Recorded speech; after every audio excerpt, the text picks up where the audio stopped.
Sabarimala തീവെപ്പ് case. Sabarimala temple ആർസൺ case. അവിടെ അതിക്രമം കാണിക്കുകയും വിഗ്രഹത്തെയും കതവിനെയൊക്കെ നശിപ്പിക്കുകയും ചെയ്തു. ഇത് വളരെ വേദനാജനകമായ ഒരു എപ്പിസോഡായിരുന്നു. ശബരിമല പോലെ പവിത്രമായ ഒരു സ്ഥലത്ത് ഏത് കേന്ദ്രവും അതിക്രമിച്ച് തകർക്കുന്നത് ഒരു കാരണവശാലും യോജിക്കാൻ കഴിയാത്തൊരു കാര്യമാണ്. ഞാൻ ഇതുവരെ ശബരിമലയിൽ പോയിട്ടില്ല, എനിക്ക് പോകാനുള്ള ഒരു ഭാഗ്യം ഉണ്ടായിട്ടില്ല. 50 വയസ്സിനോ 55 വയസ്സിനോ മേലുള്ള സ്ത്രീകൾ അമ്മയുടെ സ്ഥാനമാണ്. 12 10 വയസ്സിനോ താഴെയുള്ള കുട്ടികൾ കൊച്ചു മാളികപ്പുറങ്ങൾ മക്കളുടെ സ്ഥാനമാണ്. സന്യാസ ജീവിതത്തിലേക്കുള്ളൊരു ഗ്ലാൻസ് ലഭിക്കുകയാണ്.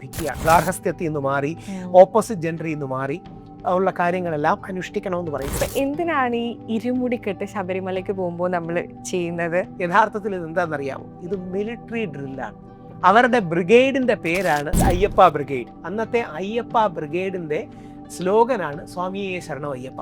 ഇരുമുടിയിൽ കറപ്പിൽ രാത്രിയുടെ മറവിൽ ഇദ്ദേഹം സൈന്യത്തെ നയിക്കുകയാണ്. ആ കോട്ടയിൽ കയറാൻ ഇവർ വെക്കുന്ന പടികളാണ് ഈ 18 പടി. ഇന്നും വാവർക്ക് തൊട്ട് താഴെ ഒരു സ്ഥാനമുണ്ട്, അതാണ് വാവര് നട. ചരിത്രത്തെ റീലിമ് ചെയ്യുന്നതിനെയാണ് ആചാരം എന്ന് പറയുന്നത്. ഈ ശരം കുത്തുക എന്നതിന് പിന്നിലെ കഥ. അയ്യപ്പനും നൂറ്റാണ്ടുകൾക്ക് മുമ്പ് ശബരിമലയുണ്ട്. മാളികപ്പുറത്തമ്മ മകരവിളക്കിന്റെ തലേ ദിവസം വന്ന് നോക്കുന്നൊരു ചടങ്ങുണ്ട്. വന്ന് അവിടെ നോക്കും ശരമുണ്ടോ എന്ന്. ചരിത്രത്തെ കാവ്യവൽക്കരിക്കപ്പെടുമ്പോഴാണ് അതാണ് ശിവന്റെയും വിഷ്ണുവിന്റെയും മകനാണെന്ന് പറയുന്നത്.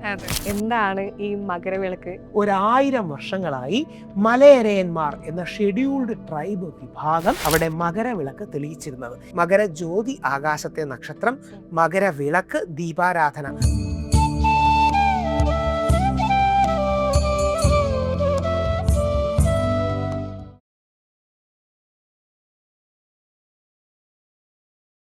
എല്ലാ കാലവും ഒരു വിവാദം ഉണ്ടായിരുന്നു ശബരിമലയ്ക്ക്. അന്നും ഉണ്ടായിരുന്നു, ഇപ്പോഴും വിവാദങ്ങൾ നടന്നുകൊണ്ടിരിക്കുന്നുണ്ട്. ഒരുപക്ഷെ ആദ്യത്തെ വിവാദം പലർക്കും അറിയാത്തൊരു കാര്യം ശബരിമല തീ വെച്ചിരുന്നു എന്നതാണ്. ശബരിമല തീവെപ്പ് കേസ്. ഒരു വട്ടമാണോ 2 വട്ടമാണോ എന്ന് മുമ്പ് എനിക്കറിയില്ല. തീപിടുത്തം ഉണ്ടായിരുന്നു. പക്ഷേ വിവാദപരമായ തീപിടുത്തം EMS സർക്കാർ ഒരു റിപ്പോർട്ടായി ഇന്ന് നിങ്ങൾക്ക് ഗൂഗിളിൽ നോക്കിയാൽ കിട്ടും.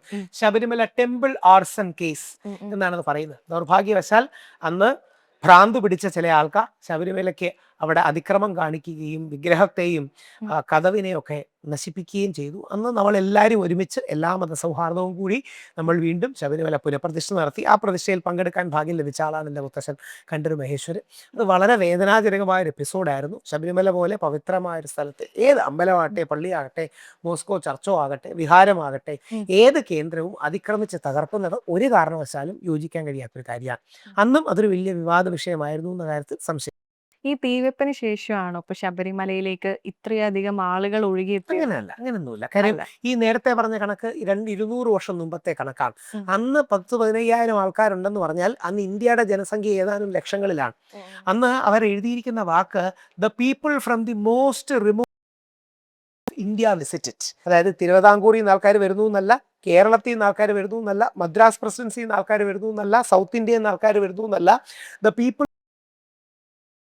ഓഫ് ഇന്ത്യ വിസിറ്റഡ് എന്നാണ്. അപ്പൊ അന്ന് മുതലേ ശബരിമലയിൽ, അന്നല്ല നൂറ്റാണ്ടുകളായിട്ട് ശബരിമലയിൽ ആൾക്കാരുണ്ട്. ഈ വിഷയം ഒരു അന്ന് ഇന്ന് കാണുന്ന പോലെ മീഡിയയും കാര്യങ്ങളും ഒന്നും ഇല്ല, സോഷ്യൽ മീഡിയയും കാര്യങ്ങളും ഇല്ല, മുഖ്യധാര മാധ്യമങ്ങളില്ല. അപ്പോൾ അതൊരു സംഭവമാണ്. പക്ഷെ അതുകൊണ്ടല്ല ശബരിമലയിൽ, അല്ലെങ്കിൽ അത് ശബരിമലയിലേക്കുള്ള തിരക്കിനെയോ ആൾക്കാരെയോ ഒരു പരിധിക്കപ്പുറം സ്വാധീനിച്ചിട്ടില്ല, അല്ലെങ്കിൽ ഒരു ചെറിയ പരിധി മാത്രമേ ഉള്ളൂ. അതിന് മുമ്പും അതിന് ശേഷവും ശബരിമലയിലേക്ക് ആൾക്കാരുണ്ട്. എന്റെ ഭാഗ്യക്കേടാണോന്ന് അറിയില്ല, ഞാൻ ഇതുവരെ ശബരിമലയിൽ പോയി.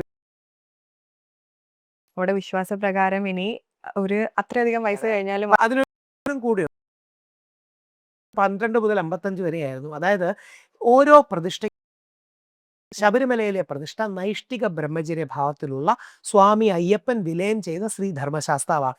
ശ്രീ ധർമ്മശാസ്താവിന് 2 ഭാര്യമാരുണ്ട്, പൂർണ്ണ, പുഷ്കല.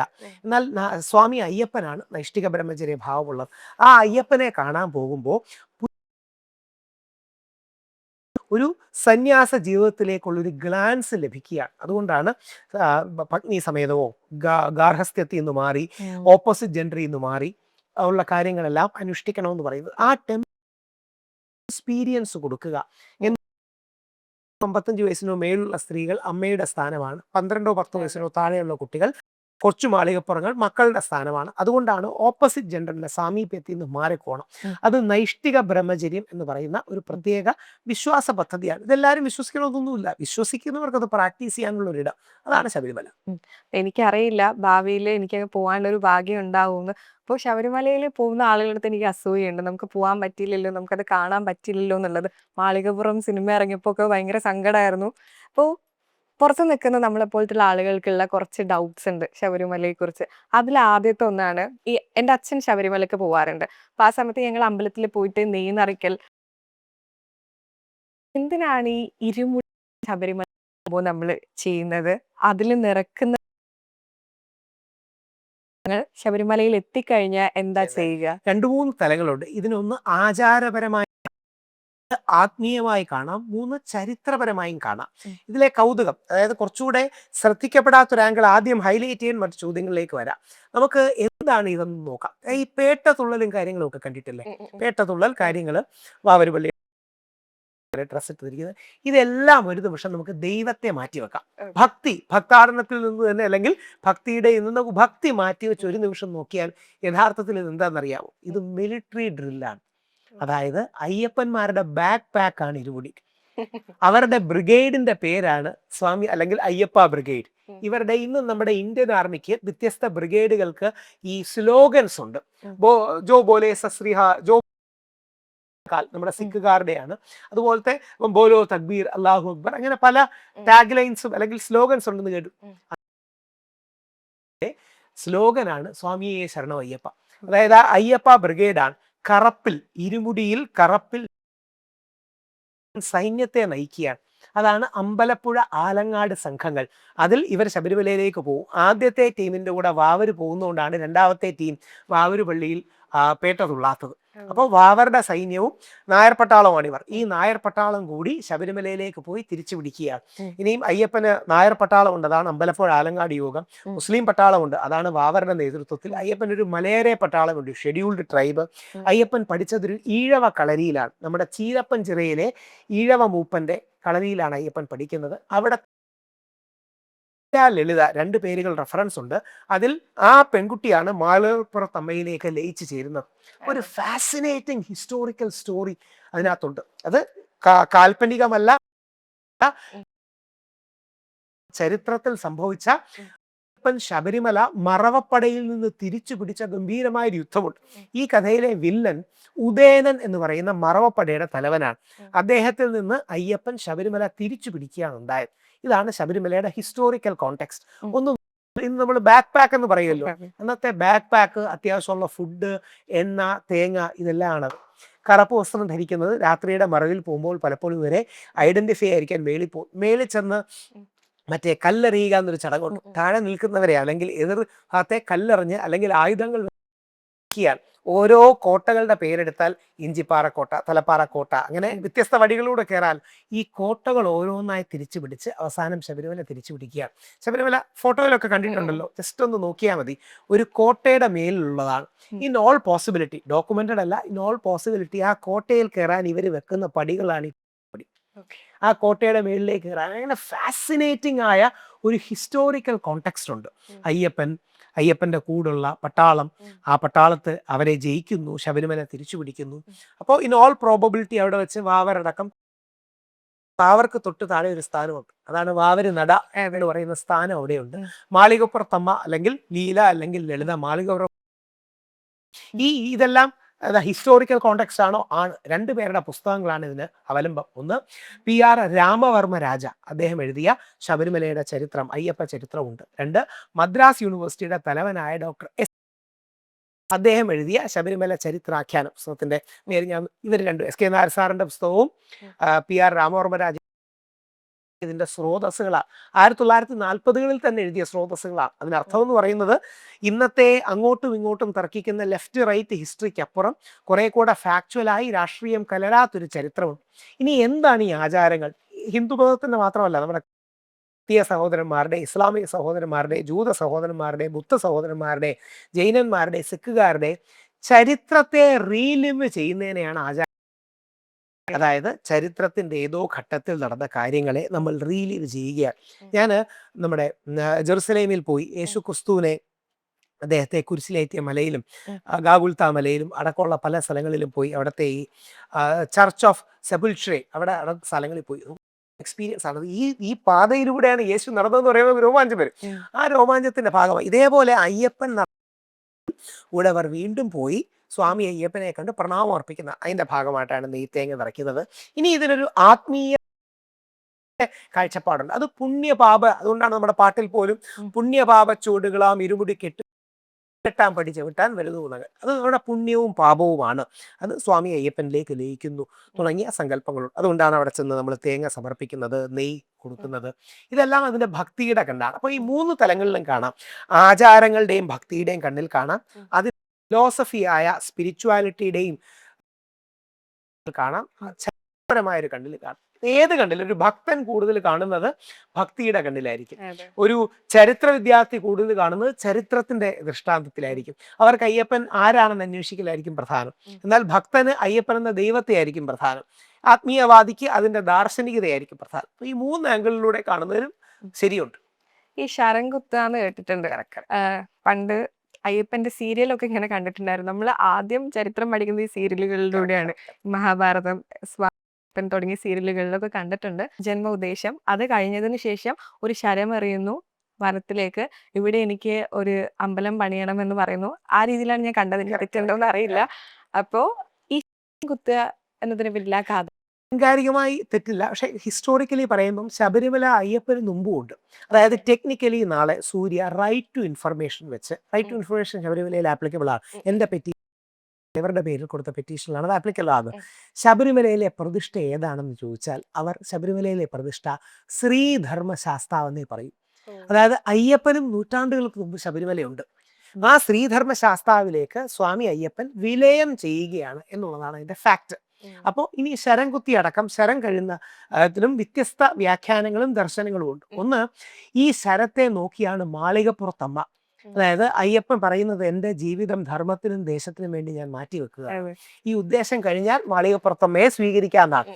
മാളികപ്പുറത്തമ്മ മകരവിളക്കിന്റെ തലേ ദിവസം വന്ന് നോക്കുന്നൊരു ചടങ്ങുണ്ട്. വന്ന് അവിടെ നോക്കും ശരമുണ്ടോ എന്ന്. ശരം കണ്ട് മാളികപ്പുറത്തമ്മ വിഷമിച്ച് തിരിച്ചു പോകുന്ന നമ്മുടെ കാഞ്ചനയും മൊയ്തീനും സിനിമയിൽ കാണുന്നതിനേക്കാൾ വലിയൊരു വിരഹവും ലവ് സ്റ്റോറിയും ആ അയ്യപ്പന്റെയും മാളികപ്പുറത്തമ്മയുടെയും സ്റ്റോറിയിലുണ്ട്. അതാണ് ഒന്ന്.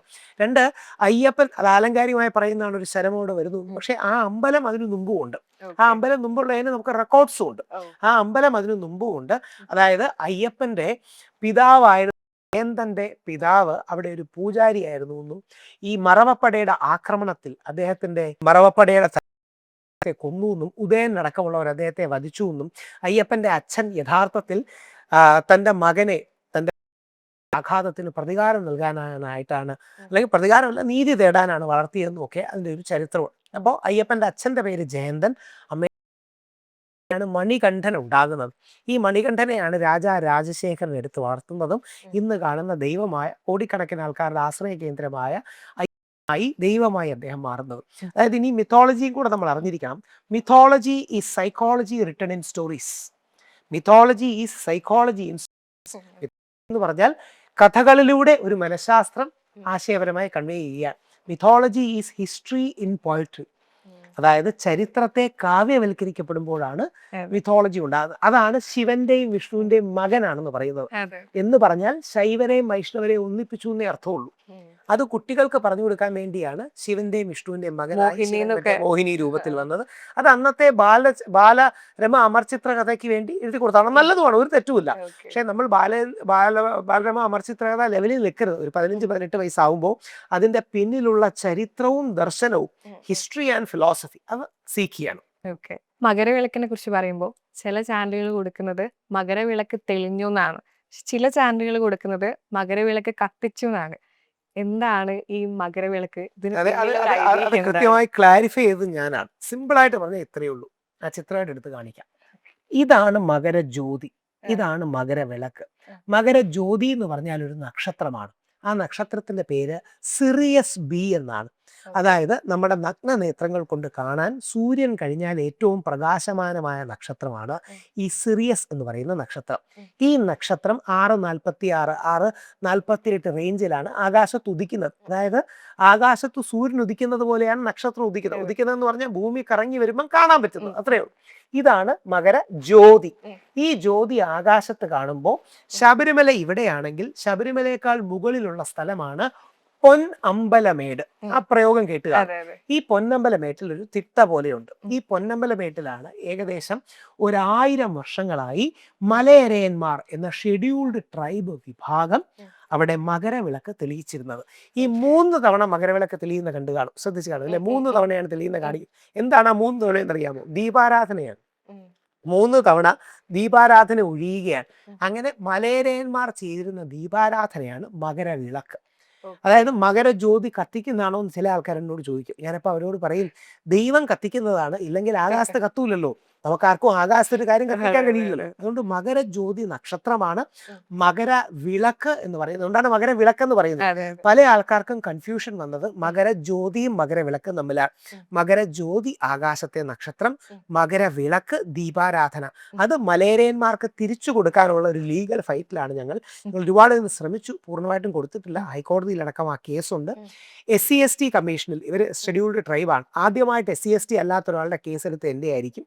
ഞങ്ങൾ ആ കേസുമായി ഫോളോ അപ്പ് ചെയ്ത് പോയി അതിശക്തമായി ആ കേസ് ഫൈറ്റ് ചെയ്യുന്നുണ്ടായിരുന്നു. അത് വിജയിക്കുമെന്ന് തന്നെയാണ് പ്രതീക്ഷ. ഏകദേശം 900-1000 വർഷത്തോളം നമ്മുടെ അയ്യപ്പൻ്റെ ആർമിയായിരുന്ന മലയരയരാണ് അത് ചെയ്തത്. നമുക്ക് 1950കളിലാണ് നമ്മുടെ ഹിന്ദു പിന്നോക്ക വിഭാഗങ്ങളോട് അനീതി ചെയ്യുകയും മലയരയരെ ആ ഭാഗങ്ങളിൽ നിന്ന് ഇറക്കി വിടുകയും മറ്റും ചെയ്തത്. ഇനിയും അവർക്ക് തിരിച്ചു കൊടുക്കണം, അതാണ് നീതി. അപ്പം മകരജ്യോതി നക്ഷത്രം, മകരവിളക്ക് ദീപാരാധന.